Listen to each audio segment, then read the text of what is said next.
বন্ধুগণ, চলে এসেছি আপনাদের সামনে আজকে একটি ইম্পর্টেন্ট বিষয় নিয়ে। তার আগে আপনারা আমাদের এই ডিসকাশন অন এডুকেশন চ্যানেলটিকে অবশ্যই সাবস্ক্রাইব করে রাখবেন এবং ভিডিওতে লাইক কমেন্ট শেয়ার অবশ্যই করবেন।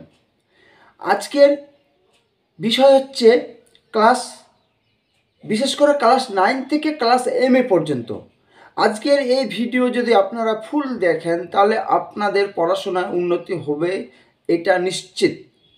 চলুন আমরা মূল বিষয়ে চলে যাই। আজকের মূল বিষয় হচ্ছে যে ক্লাস 9 থেকে ক্লাস MA পর্যন্ত ছাত্রছাত্রীরা যে পড়াশোনা করছেন, যে বিষয় নিয়ে করুক, তো যা পড়াশোনা করছেন আপনারা সবগুলো মাথায় সেভ থাকছে না, বা আজকে যা পড়াশোনা করলেন কালকে বা পরশু বা 2 দিন বা 3 দিন বা 6 দিন পর সেই পড়াশোনাগুলি রিমাইন্ড হচ্ছে না বা ভুলে যাচ্ছেন। যতটা পড়াশোনা করেছেন ততটা মাথায় সেভ থাকছে না। তো আপনারা যা পড়াশোনা করেছেন ততটাই বা 99% বা 90% বা 95% মাথায় কীভাবে সেভ রাখবেন তার সহজ উপায় আজকে আপনাদের আমি জানাবো। আজকে আপনারা করবেন কি, মনে করেন যে আজকে কালকে পরশু বা 4 থেকে 5 দিন এই যে পড়াশোনাগুলি বা 1 থেকে 7 দিন ধরে এই যে পড়াশোনাগুলি আপনারা করলেন, করার পরে যখন পড়াশোনা করছেন তখন তো আপনাদের মনে করেন যে প্রশ্নের উত্তরগুলো সহজভাবে দিতে পারছেন বা মাথায় রিমাইন্ড করতে পারছেন, কিন্তু কিছুদিন পর আর মাথায় রিমাইন্ড হচ্ছে না যতটা পড়াশোনা করেছেন। তো আপনারা করবেন কি, যখন যে বিষয়টা নিয়ে পড়াশোনা করবেন সেই বিষয়টার মধ্যে যে প্রশ্নগুলি ইম্পর্টেন্ট প্রশ্ন, সেই প্রশ্নগুলি আলাদা খাতায় লিখে রাখুন। এই 7 দিন বা 5 দিন বা 6 দিন ধরে যা পড়াশোনা করেছেন, এই যে ইম্পর্টেন্ট প্রশ্নগুলি আপনারা লিখে রেখেছেন, এই প্রশ্নগুলির উপরে আপনারা নিজে থেকে একটা টেস্ট নেন, নিজে থেকে টেস্ট দেন, একটা পরীক্ষা দেন। আপনারা নিজেই টিচার, নিজেই স্টুডেন্ট হয়ে যান। তো আপনাদের একটা টেস্ট করতে, আপনারা নিজে একটা টেস্ট করবেন কিভাবে, আপনাদের তার উপর একটা টাইম সেট করতে হবে। টাইম সেট করতে হবে আমার মতে বিশেষ করে সকালে ঘুম থেকে উঠে এই টাইমটা আপনারা নিতে পারেন, বা রাতেও নিতে পারেন বা বিকালেও নিতে পারেন, যার যেমন সুবিধা হবে। কেমন হবে, একদম ঠিক পরীক্ষার মতো হবে।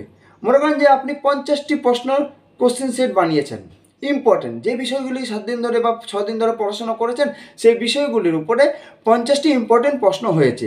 তো এবার আপনারা করবেন কি, একটা সেট বানাবেন, একটা কোশ্চিন বানাবেন।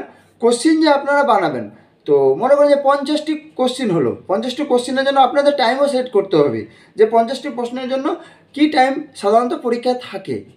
এই 50টি প্রশ্নের জন্য যে ধরনের টাইম পরীক্ষা থাকে ঠিক তেমনই টাইম আপনাদের এখানে নিতে হবে। সেই টাইমের মধ্যে আপনারা পরীক্ষা দেওয়ার চেষ্টা করবেন বাড়িতে। এবার মনে করেন কোশ্চিন সেট আপনার তৈরি হয়ে গেল। এবার আপনি কি করবেন, মনে করেন যে আপনি সকালে টাইমটা নিয়েছেন পরীক্ষা দেওয়ার জন্য। হ্যাঁ, মনে করেন যে আপনি পরীক্ষা দেওয়ার জন্য সঠিক টাইম নিয়েছেন সকাল টাইমটা। তো আপনারা কি করবেন, মনে করেন যে 1.5 ঘন্টার টাইম নিয়েছেন।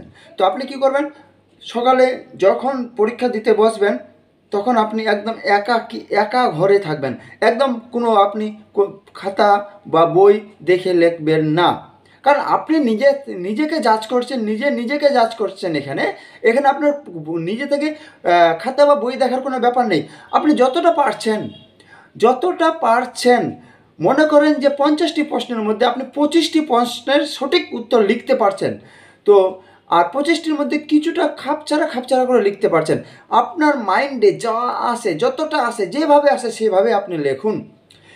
এইভাবে লেখার ফলে মনে করেন যে 50টি প্রশ্নের উত্তর আপনারা দিলেন, কিন্তু পরে আপনারা খাতার সাথে বা বইয়ের সাথে মিলিয়ে দেখবেন যে 50টি প্রশ্নে যদি আপনার 100 নাম্বার থাকে, তাহলে আপনার মতে কঠিনভাবে আপনি খাতা দেখবেন, টাফভাবে খাতা দেখবেন, যে টাফভাবে খাতা দেখাতে আপনি দেখবেন আপনি নিজে থেকে খাতা দেখার পর দেখছেন যে 50টি প্রশ্ন থাকাতে 100 নাম্বার ছিল। তো 100 নাম্বারের মধ্যে আপনি পেয়েছেন 60% নাম্বার। তো আপনি পেয়েছেন মনে করেন 60% নাম্বার। তাহলে এবার আপনার যেগুলো আপনি খাতায় লিখলেন, বাড়িতে যে আপনি নিজে থেকে পরীক্ষা দিলেন, তাহলে এই 60% আপনি নাম্বার পেলেন বা 60% আপনি লিখতে পারলেন। তো আপনি মনে করবেন এটা আপনার মাথায় সেভ হলো, বাকি 40% সেভ হয়নি।